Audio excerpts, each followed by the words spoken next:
Llamas Braga, director del Instituto Juan de Mariana. Manuel, un gusto saludarlo. Martín Picón, desde Perspectivas. ¿Qué tal? Un placer, encantado. Bueno, un placer, Manuel, tenerlo aquí. Estamos también con el analista político Álvaro Sicarelli, de Argentina, y nos acompaña Celeste Dublién. Le quería, primero, antes que nada, que nos cuente, antes de empezar el reportaje, de cuáles son el objetivo y justamente cuáles son los motivos de difusión que tienen el Instituto Juan de Mariana y cuáles fueron las bases en cuales se basaron, perdón por reiterarme, estoy un poco acelerado, para darle un reconocimiento al presidente Milei. Bueno, el Instituto Juan de Mariana es think tank de referencia de liberalismo en habla hispana. Tiene 20 años de existencia, hace casi 20 años que se fundó, y es un think tank de pensamiento que tiene como objetivo divulgar y defender las ideas de la libertad. Lo hacemos a través de diferentes actividades, elaborando y desarrollando conferencias y eventos, también desde el ámbito de la formación, mediante cursos, mediante clases, tanto presenciales como online, y mediante también un trabajo trabajos de investigación, informes de políticas públicas sobre diferentes materias con el fin de influir en el ámbito de la política y ofrecer soluciones a problemas económicos y sociales. Desde hace ya muchos años el Instituto Juan de Mariana celebra la Cena de la Libertad, en donde se otorga un premio de reconocimiento a aquellas personalidades, académicos, pensadores, etcétera, que se hayan caracterizado por su defensa exitosa en el ámbito de la libertad. Y bueno, pues este año hemos tenido el inmenso honor de poder concederle el premio al presidente de Argentina, Javier Milei, y la razón de el otorgarle este premio radica en que el presidente Milei ha tenido un grandísimo éxito a la hora de defender con eficacia las ideas de la libertad en un país como Argentina, que durante, por desgracia, tantísimos años ha estado dominado por las ideas del peronismo, por las ideas del socialismo radical, y ha logrado vencer algo tan importante como la batalla de las ideas, como la batalla cultural, transmitiendo y comunicando de forma eficaz y convincente las ideas del liberalismo a gran parte de la población argentina. Muy bien, y vos tenés una frase que me parece muy interesante, que es: el Estado te quiere mantener pobre, dependiente y agradecido. ¿Podés explayarte un poquito al respecto? Pues así es. Al Estado o a los estatistas les interesa que la población sea ignorante y sea dependiente. Cuanto más dependiente es la población del Estado, más poder tiene el político intervencionista sobre la población. Una población bien informada, una población bien formada y sobre todo una población independiente financieramente, que no dependa su bienestar del Estado, es una población crítica con el poder político, con capacidad para poder tomar sus propias decisiones al margen de los políticos intervencionistas de turno. Por lo tanto, a todos los socialistas o a todos los políticos intervencionistas, sean estos de derechas o de izquierdas, porque esto no es una cuestión tanto de derechas o de izquierdas como de estatismo o liberalismo, todos aquellos políticos que son profundamente estatistas, que quieren mantener un fuerte control sobre la sociedad, les interesa que la población esté poco formada y sobre todo que sea una población dependiente. Y una población dependiente es una población pobre o sin capacidad para tener independencia financiera. ¿Por qué? Porque eso les otorga una mayor capacidad de maniobra, una mayor capacidad de influencia y de control sobre la población. Una población cuyo sustento depende del poder político es una población, por así decir, esclavizada, o una población sin capacidad para poder controlar y limitar el poder de los políticos. ¿Y cómo ves a 8 meses de empezar el gobierno a Milei? Porque la realidad es que en este momento las últimas estadísticas digo un 54% de pobreza. Muchos lo que plantean es que si bien apoyan las ideas y de verdad que sigue teniendo un índice alto de aprobación, es importante que se agilice mucho más las medidas para que se pueda mejorar la inversión, atraer más inversiones y que eso pueda generar el trabajo. ¿Crees que este es un punto que todavía el presidente tiene que mejorar? Bueno, lo primero que hay que recordar, y esto es algo muy importante, es que el presidente Milei, Javier Milei, ha recibido una herencia envenenada, la peor herencia económica que ha recibido cualquier presidente dentro del mundo rico o de la OCDE, ¿no?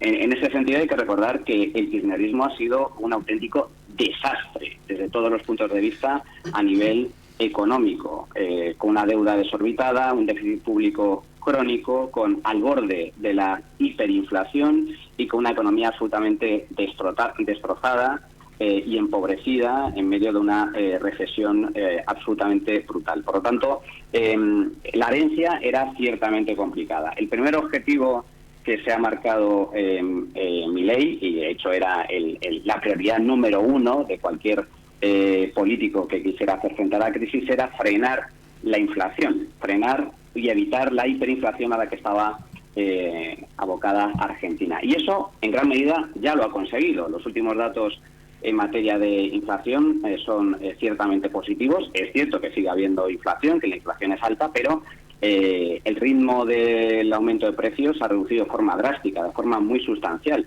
Y las buenas políticas llevadas a cabo en materia monetaria por el ministro Caputo, pues evidentemente creo que han cosechado un gran éxito, porque han desactivado la bomba de relojería que estaba en el Banco Central y por lo tanto se ha evitado el peor de los escenarios, que era la hiperinflación.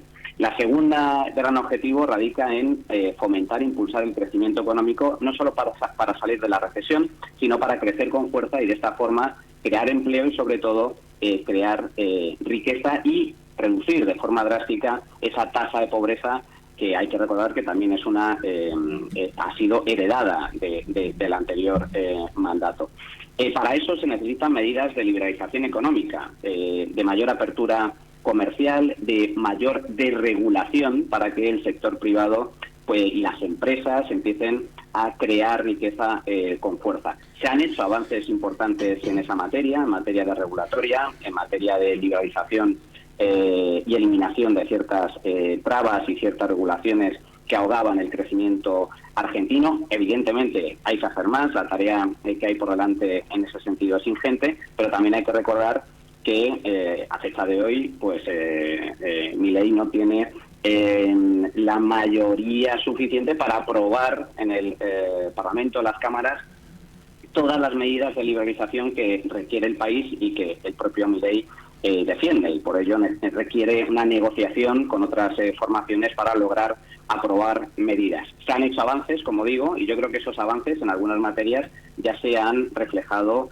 en resultados también positivos, como por ejemplo la liberalización del mercado del alquiler, del mercado de la vivienda en alquiler, con resultados muy positivos en cuanto a incremento de oferta de vivienda en alquiler y reducción de precios. Y a nivel económico es cierto que ya se empiezan a vislumbrar algunos indicadores positivos de actividad en el ámbito de la construcción, de actividad en el ámbito industrial, es decir, empieza a haber atisbos de crecimiento y es posible que si se mantiene esta senda, a finales del presente año y principios del próximo año, Argentina vuelva al crecimiento. Evidentemente, como digo, todavía quedan muchas cosas por hacer, pero la senda que está siguiendo Milei creo que es la correcta. Te llevo a España. ¿Cómo esta aparición de Puigdemont el otro día significa un peligro para la democracia española? ¿Cómo lo ves? ¿Qué análisis haces? Bueno, España está en una deriva ciertamente preocupante. España, por desgracia, está sufriendo una gravísima crisis institucional. Y desde este punto de vista, yo creo que, por desgracia, España está siguiendo el mismo camino que en su día siguió Argentina con el auge y la extensión del peronismo a finales de los años 40 y desde entonces que prácticamente se ha mantenido dominando la sociedad y la política en Argentina. Bueno, yo creo que en España estamos viviendo un proceso similar en el sentido de que España, hemos sido una democracia sólida y estable durante más de 40 años. Nuestra Constitución es del año 78 y durante estas últimas décadas nos hemos mantenido entre los países con las democracias más sólidas y asentadas del mundo. Pero eso se ha quebrado con el actual gobierno de Pedro Sánchez.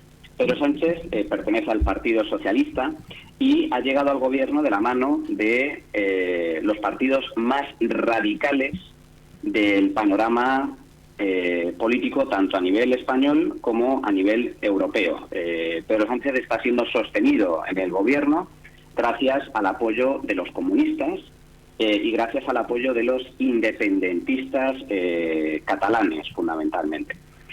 Y para ello, para mantenerse en el poder, está dispuesto a todo.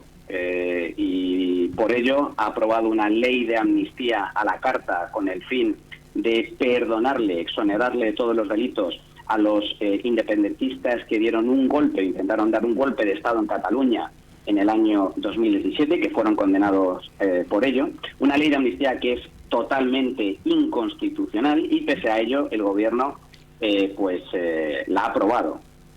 Y esto supone un quebranto en el Estado de Derecho, un quebranto en la democracia liberal, porque estamos ante un presidente del gobierno con marcado carácter autocrático, donde pretende concentrar todo el poder en sus manos, donde no respeta la voluntad de los jueces, donde no respeta el Estado de Derecho y donde, como digo, está dispuesto a todo con tal de mantenerse en el poder. El último ejemplo de ello es el esperpento que hemos vivido en las últimas horas con la aparición de Carles Puigdemont en Barcelona. Hay que recordar que Carles Puigdemont es un prófugo de la justicia. Carles Puigdemont fue el hacedor de ese intento de golpe de Estado en Cataluña en el año 2017, cuando era presidente de la Generalitat, y después de intentar dar ese golpe de Estado, huyó en el maletero de un coche rumbo a Francia para luego refugiarse en Bélgica. Desde entonces está huido de la justicia y sobre él pesa una orden de detención.